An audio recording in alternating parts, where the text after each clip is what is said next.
30 ఏళ్లకి పెళ్ళయి ఉంటాడు, అమ్మాయి అయినా అబ్బాయి అయినా, మంచి పైలా 25 వయస్సు అంటారు. శృంగార భోగాలు హాయిగా ధర్మశాస్త్రానికి ఇబ్బంది లేకుండా అనుభవించాలి. శృంగార భోగాలు అనగానే విచ్చలవిడితనం కాదు, భార్యతో మాత్రమే, భర్తతో మాత్రమే. అదే ఘన విజయం.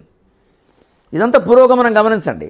పక్క తడపకుండా ఉండడం, 10 ఏళ్లకి నిర్భయంగా పడుకోగలగడం ఒంటరిగా, 20 ఏళ్లకి అందరితోనూ కలుపుగోలుగా ఉండి నలుగురు స్నేహితులను సంపాదించుకోగలగడం, 30 ఏళ్లకి పెళ్లి చేసుకుని శృంగార భోగాలు అనుభవించడం. ఎదిగామే లేదా ఒక్కో మెట్టు పురోగమనం.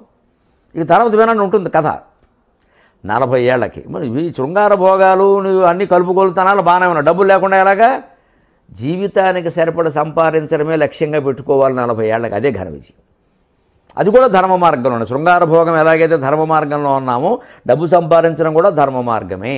ధర్మం అనేది అన్నిటికీ వెనకాల ఉంటుంది. ఒక నాటకం వేస్తే ఆ నాటకంలో వేదిక మీద నటీనటులు మారచ్చు, వెనకాల తెర అలాగే ఉంటుంది. ఆ తెర పోతే ఇంకో తెర వస్తుంది.